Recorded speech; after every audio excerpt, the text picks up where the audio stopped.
Hello বন্ধুরা, welcome to মিষ্টি series, যেখানে আমরা বিভিন্ন রকমের মিষ্টি রেসিপি আপনাদের সাথে শেয়ার করছি। এটা হলো সেই সিরিজের part 3, balushahi. Hello everyone, welcome to my channel. আশা করি তোমরা সবাই ভালো আছো। আজকে বালুশাই বানাবো। এটা এমন একটা মিষ্টি যেটা হালকা নোনতা আর হালকা মিষ্টি। যারা হালকা মিষ্টি পছন্দ করো তারাও খুব পছন্দ করবে। তাহলে চলো রান্নাটা স্টার্ট করি। সবার ফার্স্টে একটা প্লেটে 3 হাতা মতো ময়দা নিয়েছি। ওই 300 গ্রাম মতো ময়দা রয়েছে। এরপর কালো জিরে আর জোয়ান একসাথে মিক্স করে নিয়েছি, সেটাই ময়দাতে ছড়িয়ে দিলাম। অল্প বেকিং সোডা দিলাম। একটা বাটিতে কিছুটা ঘি নিয়ে সেটা গ্যাসে বসিয়ে দিলাম। বেশি গরম করব না, হালকা গরম হলেই হবে। হালকা গরম হয়ে যাওয়ার পর ঘিয়ের বাটি নামিয়ে নিলাম। দেখো, হালকা গরম হয়ে যাওয়ার পর ঘিয়ের কালার কেমন চেঞ্জ হয়ে গেছে। এবার এই ঘিটা ময়দাতে ঢেলে দিলাম। তার সাথে অল্প ফুড কালার দিলাম। তোমরা চাইলে নাও দিতে পারো, আবার মিষ্টির দোকানের মতো যদি মনে হয় যে মিষ্টিটা বানাবে সেই মতো একটুখানি ফুড কালার অ্যাডও করতে পারো। খুব বেশি ফুড কালার দিও না, তাহলে বেশি ডার্ক কালার হয়ে যাবে। যাই হোক, সবগুলো ভালো করে মিশিয়ে নিলাম। তারপর অল্প অল্প জল দিয়ে মেখে নিচ্ছি। একবারে অনেকটা জল দিও না, তাহলে পাতলা হয়ে যাবে, ভালো করে মাখতে পারবে না। তাই অল্প অল্প জল দিয়ে মাখছি।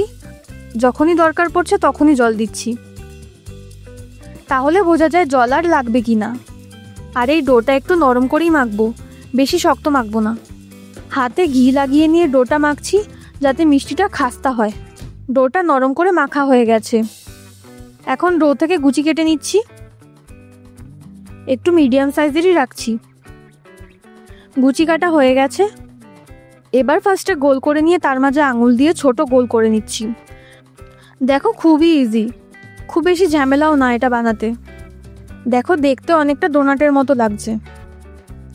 সবকটা একইভাবে করে নিচ্ছি। সবকটাতে একইভাবে শেপ দেওয়া হয়ে গেছে। এবার এগুলো ভাজবো। কড়াইতে অনেকটা পরিমাণ রিফাইন তেল নিলাম। তেলটা হালকা গরম হয়ে যাওয়ার পর বানিয়ে রাখা গুচিগুলো দিলাম। এটা মেনলি ঠান্ডা তেলেই ছাড়তে হয়। যাই হোক, এবার ফ্লেমটা মিডিয়ামে করলাম। এখন দেখো, সাইডগুলো দিয়ে একটু বুদবুদি ফুটছে। তেল যখনই আর একটু গরম হবে তখনই আস্তে আস্তে এগুলো ওপর দিকে ভেসে উঠবে। এখন কোনোভাবেই এটাকে নাড়বো না, তাহলে ভেঙে যাবে। আর ফ্লেম হাই করব না, তাহলে ওপরের পোর্শনটা ভাজা হবে, ভেতরটা কাঁচা থাকবে। মিডিয়াম হিটে আস্তে আস্তে করব। একটু বড় সাইজের কড়াই নিও, তাহলে সুবিধা হবে। কারণ এটা যখন ভেসে উঠবে, ছোট জায়গা হলে সেই ভালো মতো মিষ্টিটা তৈরি হবে না। ভেসে উঠলে তখনই সাইজটাও বড় হবে। এরম একটা ছাঁচা দিয়ে তেলটা ছড়িয়ে দিচ্ছি এইভাবে। দেখো, একটু সাইজটাও বেড়েছে, যার জন্য ভেসে উঠেছে। কিন্তু হালকা হালকাভাবে ছাঁচা ইউজ করো, নাহলে ভেঙে যেতে পারে। এবার আলতো আলতো করে উল্টে পাল্টে দিচ্ছি। এখনও ফ্লেমটা মিডিয়ামে রেখেছি।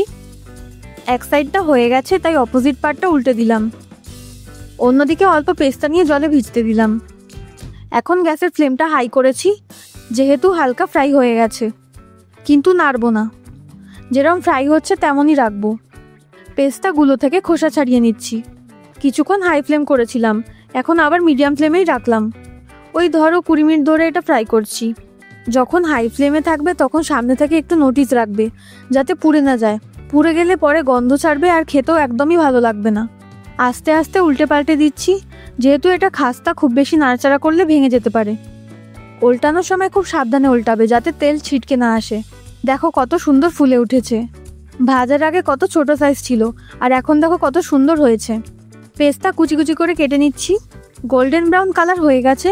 এবার ফ্লেমটা হাইতে রেখে ছেঁকে তুলে নিচ্ছি। গ্যাসের ফ্লেম হাইতে রেখেছি যাতে তেলটা ছেড়ে দেয়। লো বা মিডিয়ামে রাখলে তেল ধরে রাখে। সবগুলো ভেজে তুলে নিলাম। এবার চিনির রস বানাবো। একটা কড়াইতে 1.5 কাপ মতো জল নিয়েছি। ওই 250 গ্রাম মতো চিনি দিয়েছি। ফ্লেমটা হাইতে রাখছি যাতে চিনিটা গলে যায়।